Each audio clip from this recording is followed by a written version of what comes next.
Wir haben versprochen, das Thema Schwarzmüller-Tieflader etwas tiefer zu legen und steigen heute damit ein. Am Ende von Teil 1 haben wir um eure Einschätzung gebeten, wer den Zentralachs, wer den Deichsel und wer den Sattelanhänger favorisiert. Dazu gab es jede Menge Feedback und Anregungen von eurer Seite. Erstmal vielen Dank dafür. Der einstimmige Tenor war aber, dass das vor allem eine Sache der Ausrichtung des Transportunternehmens ist.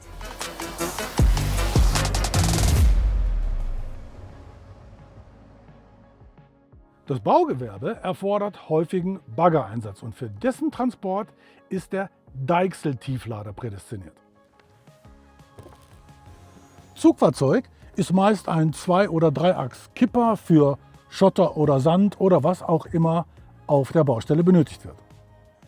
Der Straßenbauer hätte eher Split geladen und auf dem Tiefbett stünde der Straßenfertiger.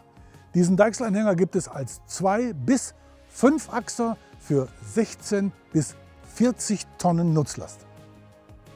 Der 2- oder 3-achsige Zentralachsanhänger kommt eher für kleineres Gerät zum Einsatz. So ein Minibagger zum Beispiel erfordert hinten auch nicht so viel Abstützung für die Auffahrrampen. Ein weiterer limitierender Faktor sind die lediglich 1000 Kilogramm Stützlast des Zugholms. Dann darf selbst der Minibagger nicht allzu weit vorne stehen. Die dritte Kategorie ist der gemischte Fuhrpark, in dem auch Sattelzugmaschinen eingesetzt werden, zum Beispiel für einen Kippsattel, wenn der Sand mal von weiter weg angekarrt werden muss. Dann kann auch mal ein 3- oder 4-achsiger Auflieger aufgesattelt werden. Den braucht es zum Beispiel für Steinbrecher oder große Bagger ab 40 bis rauf auf 48 Tonnen Gewicht.